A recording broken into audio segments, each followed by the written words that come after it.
जय श्री राधे कृष्ण। आइए आज आप सब जानेंगे वर्ष 2025 में निर्जला एकादशी का व्रत कब धारण किया जा रहा है। तो जानेंगे व्रत के शुभ मुहूर्त के बारे में, पारण का समय क्या होगा, पारण किस चीज से किया जाएगा, निर्जला एकादशी व्रत में क्या करना चाहिए, भगवान को किस वस्तु का विशेष करके भोग लगाना चाहिए, इस दिन क्या करना चाहिए नहीं करना चाहिए।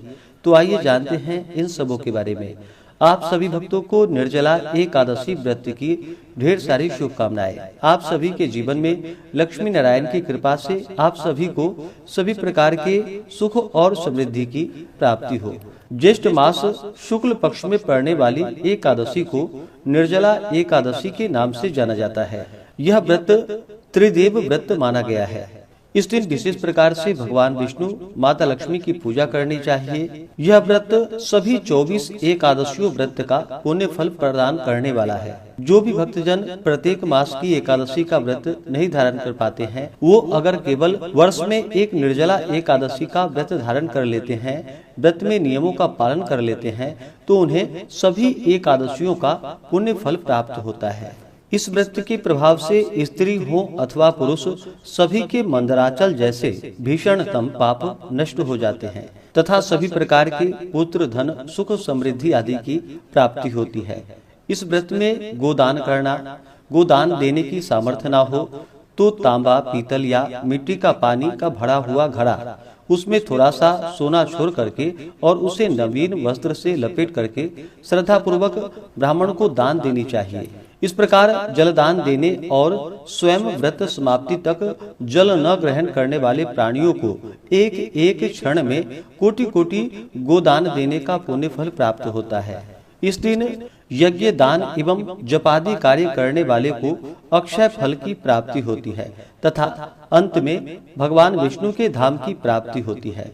इस व्रत में दिन रात्रि निर्जला रह करके व्रत को धारण करना चाहिए। इसमें अन्न और जल दोनों का ही त्याग करना पड़ता है। निर्जला एकादशी तिथि प्रारंभ समय 6 जून 2025 दिन शुक्रवार सुबह 6:34 और एकादशी तिथि की जो समाप्ति है वह 7 जून 2025 दिन शनिवार सुबह 4:50 पे एकादशी तिथि की समाप्ति है।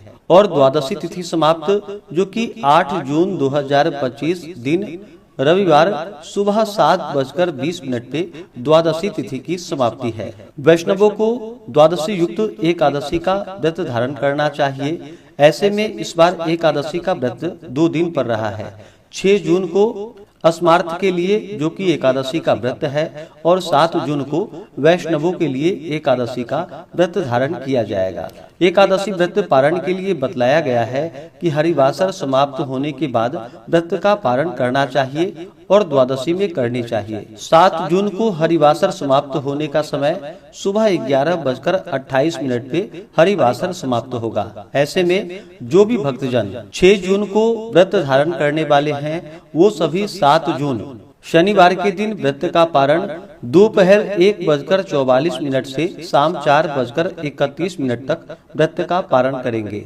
और जो भी 7 जन को व्रत धारण करने वाले हैं वो सभी 8 जून को व्रत का पारण सुबह 5:25 से सुबह 7:15 तक व्रत का पारण करेंगे। निर्जला एकादशी व्रत का पारण तिलेन पारणम यानी कि तिल से व्रत का पारण है।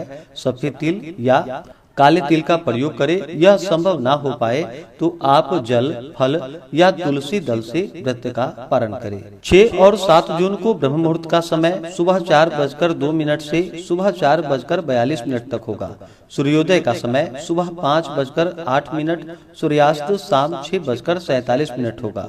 प्रातः काल पूजा का शुभ मुहूर्त 6 और 7 जून को सुबह 4:22 से सुबह 5:23 तक होगा और शाम को पूजा का मुहूर्त शाम 7:17 से रात्रि 8:18 तक होगा। 7 जून को द्वि पुष्कर योग सुबह 5:23 से सुबह 9:40 तक होगा और सर्वार्थ सिद्धि योग जो कि सुबह 9:40 से शुरू होकर के अगले दिन सुबह 5:23 तक सर्वार्थ सिद्धि योग होगा, जो कि बड़ा ही अच्छा योग बन रहा है। 6 और 7 जून को अभिजीत मुहूर्त का समय सुबह 11:52 से दोपहर 12:48 तक होगा। 6 जून को राहु काल का समय सुबह 10:11 से सुबह 11:56 तक होगा। 7 जून को सुबह 8:32 से सुबह 10:14 तक होगा और 8 जून को शाम 5:04 से शाम 6:17 तक होगा। राहु काल समय के दौरान कोई भी शुभ कार्य या नया कार्य नहीं करना चाहिए, इस बात का ध्यान रखें। तो आशा करता हूँ कि यह जानकारी आपको अच्छा लगा हो। इसी प्रकार से ज्ञानवर्धक जानकारियाँ प्राप्त करते रहने के लिए, व्रत पूजा के बारे में जानने के लिए, कथा को सुनने के लिए चैनल पे अगर आप पहली बार आए हैं तो चैनल को लाल बटन दबा करके सब्सक्राइब करें, साथ में बेल आइकन घंटी को दबाएं ताकि आने वाली वीडियो का नोटिफिकेशन आपको समय से मिलता रहे। वीडियो को लाइक करें, शेयर करें, सुखी रहें और स्वस्थ रहें। जय श्री राधे कृष्ण। धन्यवाद।